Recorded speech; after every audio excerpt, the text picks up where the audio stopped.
Hello student, मैं कोमल सिंह आप सबका अपने YouTube channel political science net crackers and winners में बहुत बहुत स्वागत करती हूँ। आशा करती हूँ आप सब बहुत अच्छे होंगे। स्टूडेंट, हमने प्रीवियस लेक्चर में कन्फ्यूशियस के जीवन काल के विषय में बात की और बात की कि उनका किस तरीके से उन्होंने एक विद्यालय की स्थापना की थी, उनकी क्या शिक्षाएं थीं और क्या समाज को उन्होंने सिद्धांत दिए जिनके चलते चीन में वो एक महात्मा के रूप में, एक चीनी दार्शनिक के रूप में प्रसिद्धि प्राप्त की उन्होंने।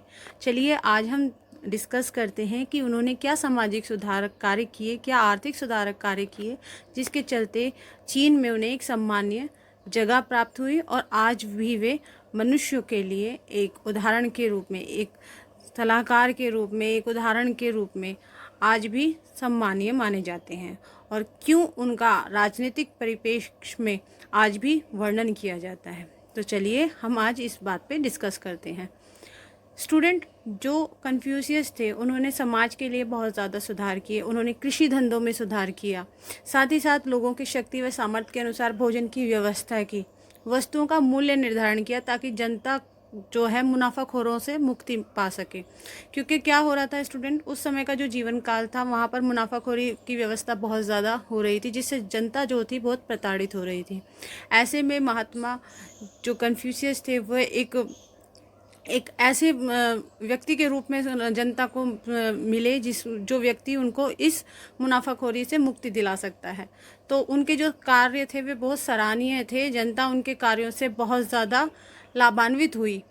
तीसरा उन्होंने क्या किया, वस्तुओं का मूल्य निर्धारण करने के साथ साथ उन्होंने करों में प्राप्त धनराशि को सड़क, पुल, पाठशाला, पुस्तकालय आदि के निर्माण में लगाया। जनहित कार्य किए जिससे जनता का लाभ हो, जिससे जनता को लाभ हो, साथ ही साथ जनता की आने वाली पीढ़ी को लाभ हो। इसके साथ साथ उन्होंने धनवानों की आवश्यकता से अधिक धन संचय की प्रकृति पर भी नियंत्रण किया, क्योंकि धनी व्यक्ति जितना ज़्यादा धन संचय कर रहा था उसके साथ साथ क्या हो रहा था कि धनी बहुत ज़्यादा धनी हो रहा था और गरीब व्यक्ति बहुत ज़्यादा गरीब होता जा रहा था। इससे क्या हो रहा था, इससे शोषण की जो व्यवस्था थी वो लगातार बनी हुई थी। तो ऐसी व्यवस्था को महात्मा कन्फ्यूशियस ने तोड़ा और ऐसे सराहनीय कार्य किए जिससे कि जनता जो है लाभान्वित हो। इसके साथ साथ यदि हम बात करें तो उनके सामाजिक राजनीतिक सुधारक और विचार क्या थे। कन्फ्यूशियस ने एक घोषणा की थी कि यदि कोई शासक उसे 12 महीने के लिए मुख्य परामर्शदाता के रूप में बना ले तो वो कुछ ऐसा करके दिखा सकता है, और यदि उसे वो ऐसा कुछ करके दिखा सकता है जो समाज में बहुत सराहनीय होगा, जो समाज के लिए उपयोगी होगा। और यदि कोई उसे 3 वर्ष का समय दे तो वह अपने आदर्शों और आशाओं को मूर्त रूप में, यानी बिल्कुल एज इट इज, जैसे उसकी आशाएं थी उसी तरीके से वो समाज को उस रूप में प्रदान कर सकता है।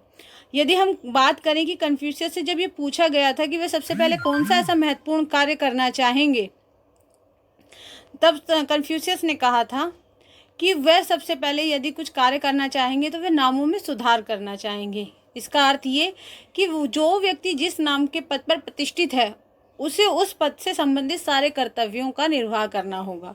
यानी कि यदि कोई मंत्री है तो उसे मंत्री पद के सारे कार्यों को करना होगा, कोई राजा है तो राजा को आज्ञा देने का कार्य करना होगा, कोई यदि सेनापति है तो उसे सेनापति से रिलेटेड कार्य करना होगा।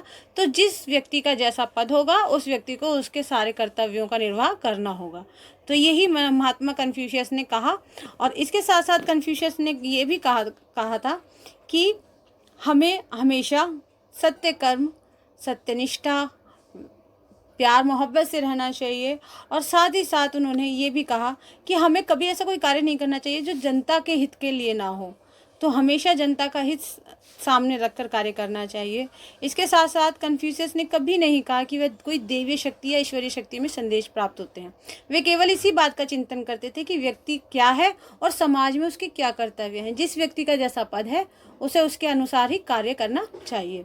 इसके साथ साथ कन्फ्यूशियस ने कहा, बुद्धिमत्ता की बात यही है कि प्रत्येक व्यक्ति पूर्ण उत्तरदायित्व और ईमानदारी से अपने कर्तव्यों का पालन करे और देवी देवताओं का आदर करते हुए उनसे अलग रहे।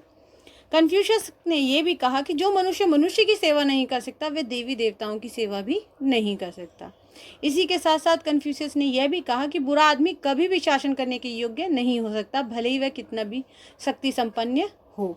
उन्होंने हमेशा सद्गुणी राजा का ही पक्ष लिया, यानी कि जो सद्गुणी व्यक्ति होगा वही राजा बनने के योग्य है। जो सद्गुणी व्यक्ति नहीं होगा वह राजा बनने के योग्य नहीं है। उन्होंने कभी लोकतंत्र का समर्थन नहीं किया। उन्होंने कहा कि जो सद्गुणी व्यक्ति होगा, जो समझदार व्यक्ति होगा, जो जनता के हित के पक्ष में कार्य करेगा, वही व्यक्ति सद्गुणी राजा बनने का जो है योग्य है।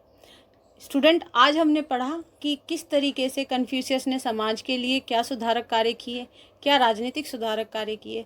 नेक्स्ट लेक्चर में हम पढ़ेंगे कि उनके वो क्या कथन थे जो समाज को एक आज भी आदर्श के रूप में मिलते हैं, और किस तरह का आदर्श उन्होंने समाज के सामने रखा।